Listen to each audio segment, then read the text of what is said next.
गया और उसे समझ आया कि इस घर के बाहर निकलना मौत के मुंह में जाने के बराबर है।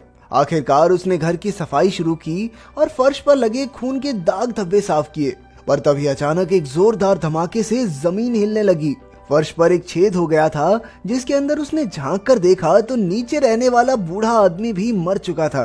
सैम जानना चाहता था कि आखिर ये माजरा क्या है, इसलिए वो एक पाइप के जरिए छेद को बड़ा करके नीचे पहुंचा।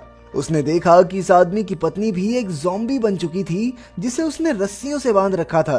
खैर, फिर सैम ने घर में मौजूद सारा राशन इकट्ठा किया और सुरक्षा के लिए उस बूढ़े आदमी की बंदूक भी ले ली।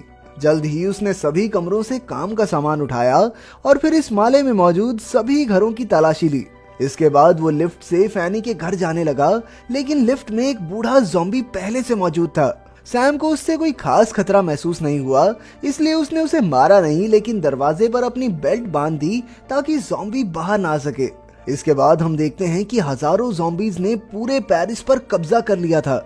वो हल्की सी हलचल सुनते ही हमला करने पहुंच जाते थे। अब सैम के पास बातचीत करने को कोई नहीं था, इसलिए उसने अपने ही पुराने गाने सुनकर मन बहलाया। फिर उसने हिसाब लगाया कि उसके पास कितने दिन का राशन बाकी है। बाद में वो अकेलेपन से इतना परेशान हो गया कि वो गुस्से में जोर जोर से ड्रम्स बजाने लगा। शायद वो ये नहीं जानता था कि इसकी आवाज सुनकर ज़ॉम्बीज उस तक भी पहुंच सकते हैं। खैर, फिर कई दिन तक सैम यूं ही ड्रम बजाकर और नकली बंदूक से ज़ॉम्बीज को डराकर अपना गुजारा करता रहा। बाद में जब सैम नहा रहा था तो अचानक पानी बंद हो गया। अब उसे खुद पानी का जुगाड़ करना था, इसलिए उसने काफी सारे डब्बे, बाल्टियां और बॉटल्स छत पर रखी ताकि अगर बारिश हो तो उनमें पानी इकट्ठा हो जाए। फिर रात को जब वो सो रहा था तो उसने एक भयानक सपना देखा, जिसमें ज़ॉम्बीज उसके कमरे में घुसकर उसे मारने ही वाले थे, और तभी अचानक उसकी आंख खुल गई। खैर, जैसे तैसे दिन गुजरे और सैम का अकेलापन उसे अंदर ही अंदर खाने लगा। उसे किसी साथी की जरूरत थी, इसलिए मजबूरन वो लिफ्ट में बंद ज़ॉम्बी से ही बातें करने लगा। उसने इस ज़ॉम्बी का नाम एल्फ्रेड रखा। फिर एक दिन जब वो ज़ॉम्बीज पर निशाने लगा रहा था तो उसे लाशों के बीच एक बिल्ली घूमती हुई नजर आई। अब उसे इस बिल्ली में ही अपना साथी नजर आने लगा और वो तुरंत उसे लेने दरवाजे तक पहुंचा। उसने खाना दिखाकर बिल्ली को बुलाया, लेकिन वो दूसरे रास्ते निकल गई। आखिरकार सैम खुद उसे पकड़ने बाहर निकला, लेकिन उसी पल कई ज़ॉम्बीज ने एक साथ उस पर हमला बोल दिया। खुशकिस्मती से सैम ने ऐन वक्त पर बिल्डिंग में घुसकर अपनी जान बचाई। बड़ी मुश्किल से उसकी जान बची थी, इसलिए उसने गुस्से में आकर उस बिल्ली को गोली से उड़ा दिया। ज़ॉम्बीज से भागते हुए उसके पैर में चोट लग गई थी और अब वो काफी घबरा रहा था, क्योंकि अगर किसी ज़ॉम्बी ने उसे काट लिया होगा तो वो भी जल्द ही एक ज़ॉम्बी में बदल जाएगा। उसने सोच लिया था कि वो ज़ॉम्बी बनकर तो नहीं जिएगा। बाद में जब उसकी आंख खुली तो उसने देखा कि उसके शरीर पर थोड़ी बहुत खरोंचें थी। आखिरकार उसकी सांस में सांस आई और वो पागलों की तरह हंसने लगा। फिर कुछ महीने बीते और अब सर्दियों का मौसम शुरू हो गया। अब सैम को गर्माहट की जरूरत थी, इसलिए उसने जुगाड़ लगाकर घर में आग जलाई और गर्म पानी से नहाकर उसकी थोड़ी थकान दूर हुई। इतने समय से अकेला रहकर अब सैम अपना मानसिक संतुलन खोने लगा था। उसने शराब पीना शुरू कर दिया और अब वो अक्सर एल्फ्रेड पर अपना गुस्सा निकालने लगा। एक दिन सैम को एहसास हुआ कि उसने काफी समय से कोई इंसान या ज़ॉम्बी नहीं देखा था। अब उसने ड्रम बजाकर चेक करने का फैसला किया, पर कुछ ही पलों में सैकड़ों ज़ॉम्बीज उस पर हमला करने दौड़े। वो तो एक दूसरे पर चढ़कर उसे पकड़ना चाहते थे, पर सैम बिना खतरे की परवाह किए गुस्से में आकर लगातार ड्रम्स बजाता रहा। फिर रात को जब वो सो रहा था तो अचानक बाहर से आवाजें आई और उसकी नींद खुल गई। उसने तुरंत अपनी बंदूक उठाकर दरवाजे पर गोली दाग दी। फिर जब उसने दरवाजा खोलकर देखा तो उसके पैरों तले जमीन खिसक गई। उसकी गोली एक औरत को लगी थी, जो उसकी ही तरह ज़ॉम्बीज से बचती बचाती यहाँ तक पहुंची थी। सैम को बहुत पछतावा हुआ और वो तुरंत इस लड़की को उठाकर अपने बिस्तर तक ले आया। फिर उसने बड़े ध्यान से गोली निकाली और उसके जख्म पर मरहम लगाई।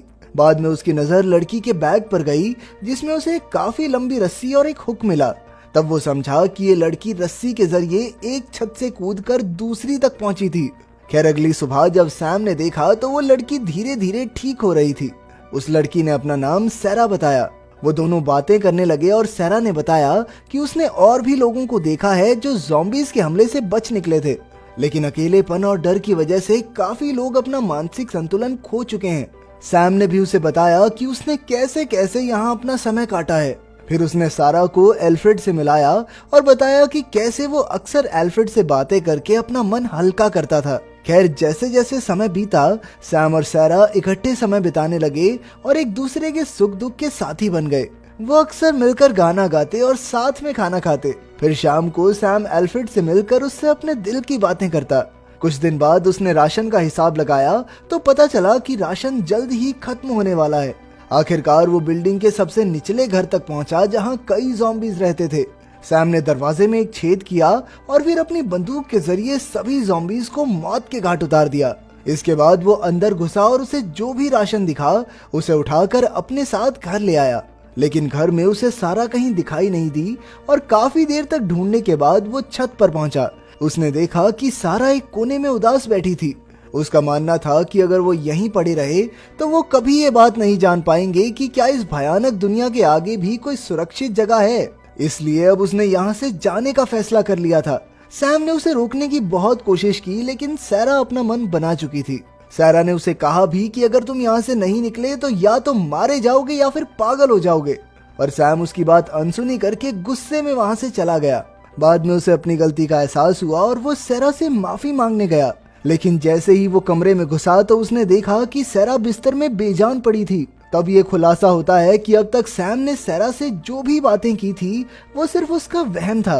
असल में वो तो उसी दिन मर गई थी जब सैम ने गलती से उसे गोली मार दी थी। ये सब देखकर सैम का दिल दहल गया और उसने हिम्मत करके सारा की लाश पर सफेद चादर बिछाई। इसके बाद उसने सारा का बैग खोला तो उसे एक कैमरा मिला जिसमें सारा के परिवार की तस्वीर थी। आखिरकार सैम ने सारा की सलाह मानने का फैसला किया और इस बिल्डिंग से निकलने की तैयारी करने लगा। निकलने से पहले उसने अपनी सारी गानों की टेप्स जला दी और अपनी पूरी जिंदगी को अलविदा कहा।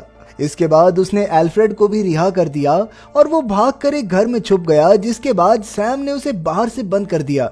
लेकिन जल्द ही जलती टेप्स के धुएं से बिल्डिंग का फायर अलार्म बजने लगा और उसकी आवाज सुनकर सैकड़ों ज़ॉम्बीज ने घर पर हमला कर दिया। वो दरवाजा तोड़कर जबरदस्ती अंदर घुस आए।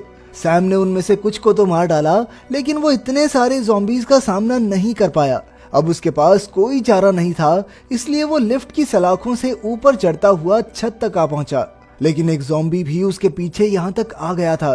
तब सैम ने एक पत्थर से मारकर उसे हटाया और जैसे तैसे छत पर पहुंचा। आखिरकार उसने सामने वाली बिल्डिंग पर रस्सी फेंक कर अटकाई और उसके सहारे कूद पड़ा।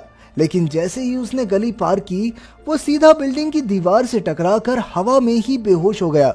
कुछ पलों बाद जब उसे होश आया तो उसने अपनी पूरी ताकत जुटाई और जैसे तैसे छत पर चढ़ गया। यहाँ से उसने पूरे पेरिस का नज़ारा देखा और तब तक आगे बढ़ते रहने का फैसला किया जब तक वो अपनी तरह और इंसानों को नहीं ढूंढ लेता।